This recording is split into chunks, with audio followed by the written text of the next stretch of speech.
In the church, most people probably would have looked at me and thought I was one of the perfect Christians.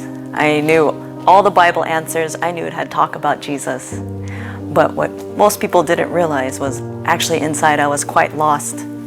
I didn't really have a real relationship with God.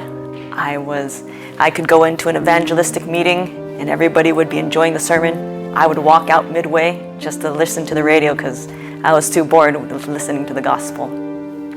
It was in my junior year of high school, when my family is going through some difficulties and a crisis in the family, that as I was deciding whether or not to go to UC Berkeley or not, I was looking at the colleges to go to, and in my heart, when I was considering whether or not to go to Berkeley, there was something in me that said that if you go to Berkeley, you're going to walk out of those church doors and never walk back in. And I made a decision. I want to give this a chance. I want to see if my faith is because of my parents or is it actually mine. And so I decided to go to Pacific Union College instead. And within the first couple of days I landed into PUC, I went and walked into the bookstore, bought a new Bible to start and read the Bible from cover to cover, starting with, in the beginning, God created the heavens and the earth. And I didn't know how to do devotions. I never heard of devotions before. I didn't know really how to pray to God. But as I started to read my Bible every day, God started to change something in me. And I noticed that God started to speak to me, that words would jump out and they seemed to apply to my daily life.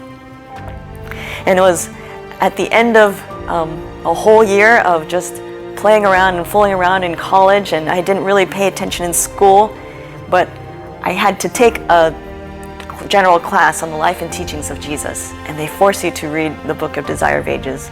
All throughout the quarter I never paid attention, and we're coming up to the end of the class and I have to do the final, but I read the chapter, and it's towards the end of the book, and it's called By the Sea Once More, where Jesus is talking with Peter and sharing about what Peter's future is going to be.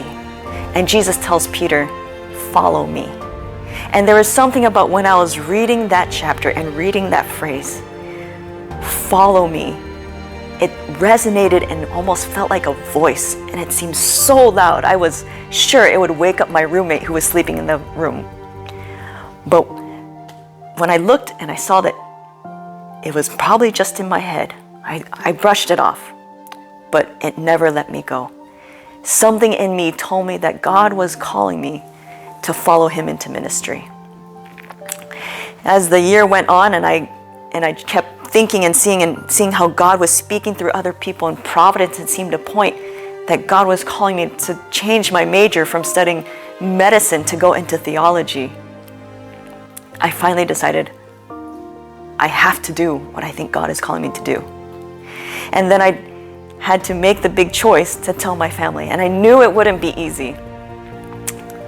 That second year of finishing my schooling at PUC, I told my parents that I was going to change my major because I felt that God was calling me into ministry. Chaos broke loose into my home.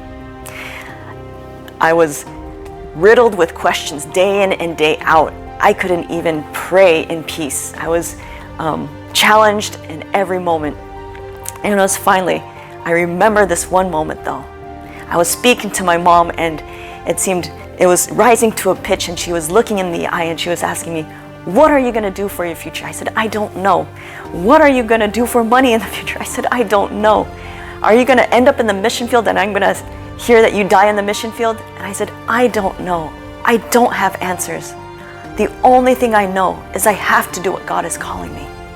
And as I was speaking to her and I had no answers and I didn't know what the future looked like, all I remember is that there was this deep, full sense of peace that came in my heart, and an impression that I felt that God was saying, my child, I know you don't know, but I will take care of you.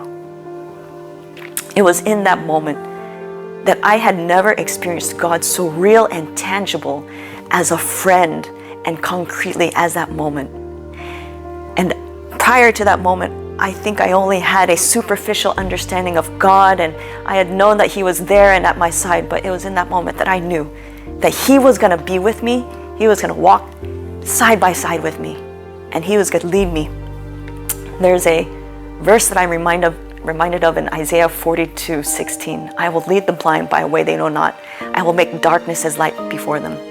And I will not leave nor forsake them. And that has been my experience with God. I don't know what the future is, but in following Him, I have found that is the greatest and most best advantage and security and sense of freedom and completion of your life that you can ever have, is to follow Him.